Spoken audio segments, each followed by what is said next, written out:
Do you think a man is less of a man if he can't change a flat tire?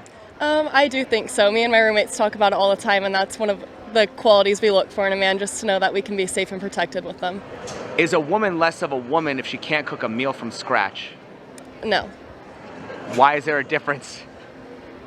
because I don't know how to cook a meal from scratch. So, What if a man doesn't know how to change a tire? well, I guess it's okay, but if a man wants a woman who can cook, then they shouldn't date me.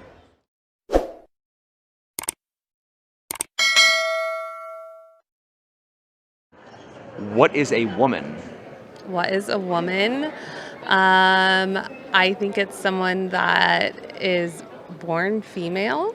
Someone who was born with female parts.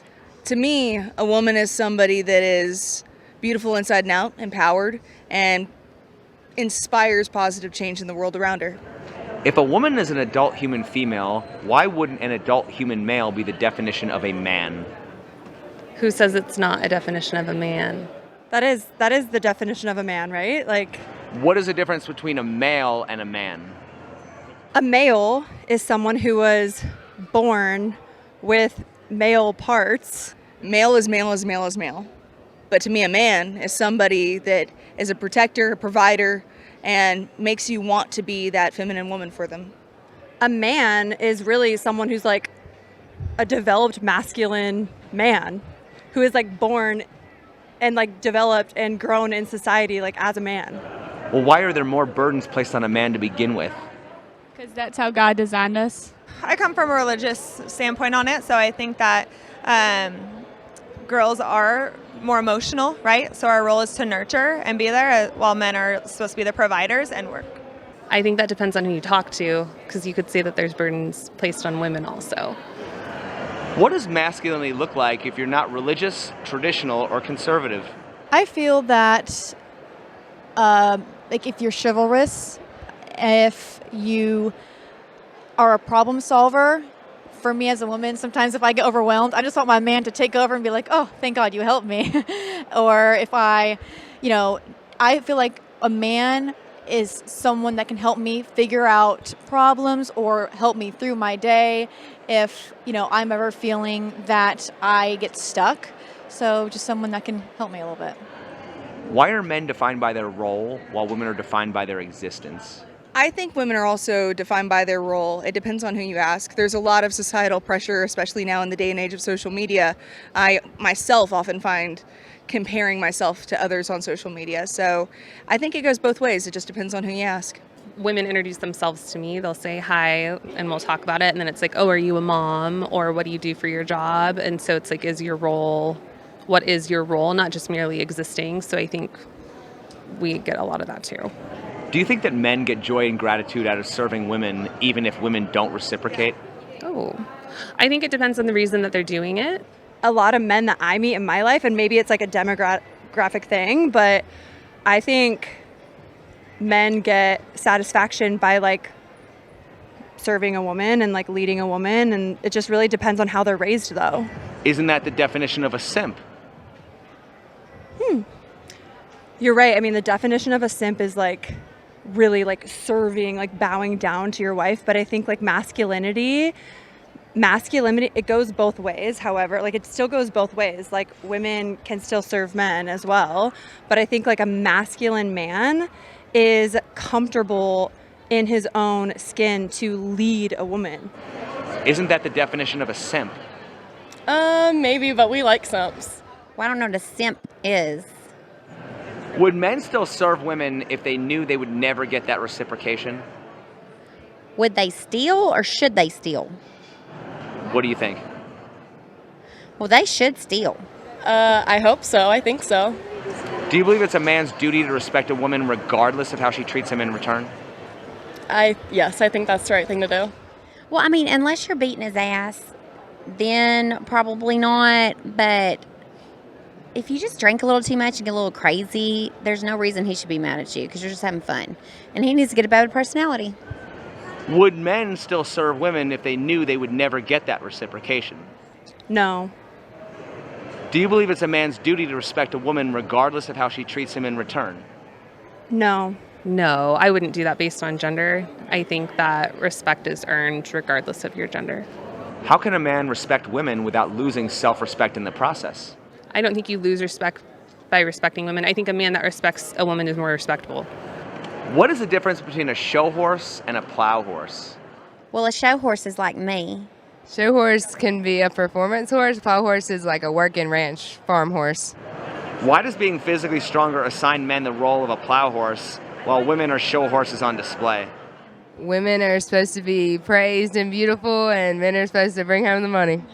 A show horse is designed to be beautiful and pretty. A plow horse is a stockier build. That's where you're going to run into your drafts. They're comfortable, they're fun, they're cool little gentle giants, but at the end of the day, their job is to pull and push heavy objects, so they're going to have a bigger frame. Why does being physically stronger assign men the role of a plow horse while women are show horses on display? I don't think that women are show horses on display. I do like the idea of a man being a plow horse. I think that's quite funny. But women can be strong too. As a matter of fact, I lift 3 days a week at least, and it comes in handy working on a ranch. You have to be able to do things yourself as well, and I don't think it makes a man a workhorse, but I've seen some pretty guys too. So men can be show horses too, I suppose. Does society shame men more for being strong and masculine, or does it shame men more for being weak? It shames men more for being weak. Definitely weak. Weak. Why do you feel that way? I think we prefer stronger men. I don't know. Why do people think that if you're not this macho alpha male, that means you want to put on a dress and wear makeup? I personally don't think that. I think other people might think that because there's this air of like toughness that represents toughness, and that you somehow have to be more resilient that way. Society really, really pushes men to be extremely macho. And that's not necessarily, it can also be like in a toxic way. Some of the ones I know are very scrawny, short guys that don't look very hyper masculine. Some of them are very pretty too, some of them aren't. But to me, they're hyper masculine in the sense that they are the provider. They care about their woman, and their wives are absolutely gorgeous. So you can still get a beautiful woman as long as you're that man. Like a man should still pursue and lead and like provide for a woman emotionally, not just financially, emotionally. And that's when a man is safe and secure in his own skin. However, I don't necessarily think like society thinks that if they're not necessarily there yet, they need to put on a dress and they're like a little B word. Can someone be masculine but not a man, or be a man but not masculine? Depending on your definition of masculinity, yes. So why is masculinity even applied to men in the first place? I think gender constructs and what makes us comfortable as a society, not that it makes it right. I think there's different levels of how masculine a man can be, but that doesn't not make him a man. Yeah, I agree with that.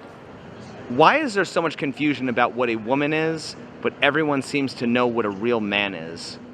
Because you're asking the women about who a real man is. Again, I think like cultural constructs of men needing to provide or needing to be in the position of provision. When you ask a woman what she wants in a man, she's going to define that traditional role, I believe, most of the time. Do we want the show horse or do we want the plow horse?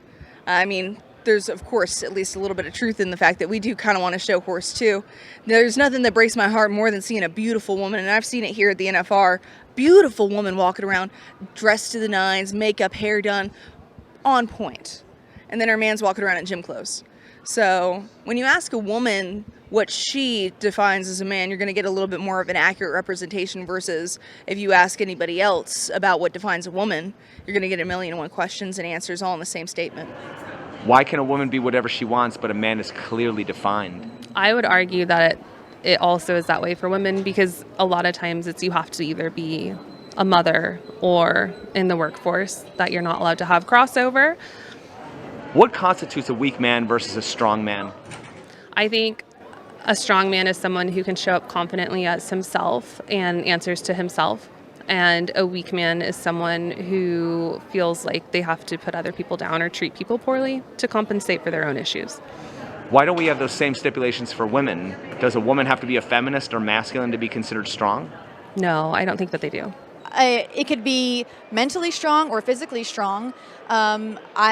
Even myself, I like to get pretty and dress up, but I also like to go rope and go weld and do masculine things. That doesn't make me more masculine than other girls, or even when I get dressed up more feminine than other girls. That's just who I am, and I think people need to be true to who they are and stick to it, and just, like I said, treat people the way you'd want to be treated. Why don't women shame each other for being weak the same way that men shame each other for being weak? I think women shame each other for being weak. They just do it in a more backhanded, mean way. I mean, I think if you just go on social media, how girls compare themselves to each other and tear each other down, I think it's pretty equal, yeah. Why is it when we talk about women's issues, it's considered the war on women, but when we talk about men's issues, it's considered the war on masculinity? Because I would argue maybe the men that are struggling with that war the most are having a hard time defining their own masculinity for themselves.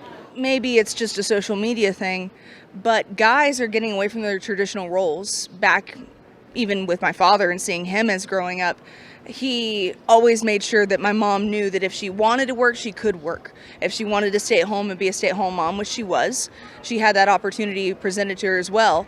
Now, with the economy doing what it's doing, it's very hard to see a man that can step into that role completely and provide for not just himself and the household, but also a partner and children. Why don't we consider it a war on men any more than we consider it a war on femininity? I don't know. That's a good question. What does masculinity look like if you're not religious, conservative, or traditional? I think it's showing up as yourself confidently and not waiting for society to tell you who to be or how to treat women or how to love yourself exactly as you were made. What's the difference between a feminist defining a real man versus the masculinity movement defining a real man? A feminist defining a man, I don't think either are okay. Well, what gives either one the right to define manhood? I don't think either have the right to define manhood. Why don't we allow men to be defined in their own right? I think men should be defining themselves. And I think even like subconsciously adhering to gender constructs or what society thinks or tells them what masculinity is, that's undoing to themselves. When it comes to relationships, men are expected to protect and provide. If men should protect because they're physically stronger, why shouldn't the woman pay the bills? Why shouldn't the man be assigned both duties when women are capable of at least being a provider? Well, because we have to take care of those damn kids. And then we have to wash those clothes, and then we have to cook those dinners, and then we have to wash all those dirty everything, and we're tired of it. Okay, so I think that if you're both working, because I work and my boyfriend works, and I think that could be 50-50, and I'm okay with that. But let's say we have babies and I want to be a stay-at-home wife, then he'll take on that role and I'll nurture, I'll take care of the house, I'll make sure there's meals when he comes home from work. So I think it's a 50-50 equal effort. If men are expected to risk their lives, why can't women risk their paychecks? Because we don't make as much as them sometimes, and even if we do, our money is our money and their money is our money. I think women are capable of doing both, and I think like in a relationship it should be what's harmonious for your family or works best for your family and not because of what culture is dictating. Do you believe that men are natural protectors, or is that learned behavior? I think it's natural instinct. It's something that you're taught growing up. I feel like if, like old school values, for example, like men were always taught that you should walk on the outside of the sidewalk, you should open the door. And I feel like the men that were taught that when they're younger are now better protectors than men that weren't. I think it's learned behavior, and it's also like, what do you feel you need to be protected from or what you need to be protecting? How can men be natural protectors if men are the very thing that women need protection from? You don't need protection from all men, just some. I don't know that I would personally like look to a man to be protecting me. I'd want to learn to protect myself first. But wouldn't that mean that like men are more likely to be protectors than be predators? Well, there's a lot of different. This world is a dark place and has become a very dark place. There's a lot of good men out there and there's a lot of good women out there, but you need protection from both. I think it's learned behavior. A lot of the men that I've dated or run into, the ones that grow up in households without a positive male influence, whether it be the uncle, the dad, older brother, or even a neighbor or friend, when they don't have that positive male influence in their household growing up, I've seen them, I call it female behavior, which is awful. But guys tend to act more like women when they're surrounded by women. And I think it's a learned behavior with those traditional roles. The guys that are often the ones that go, oh no, we're going 50-50. or I expect you to provide for the household while also cooking and cleaning and being my partner. Those are the ones that oftentimes grow up with a single mom. And it breaks my heart that they don't have that positive male influence to look up to. And lastly, if conservatives hold freedom in the highest regard, why do men have a duty attached to them in the first place? Because I don't think they realize that it's even attached to them. I don't think it's a conscious awareness. Do you think that things would change if they were aware of that? Yeah, and I think if they started to look inward and were empowered culturally to look inward and to define themselves and define their own masculinity, that the world would be a better place for it.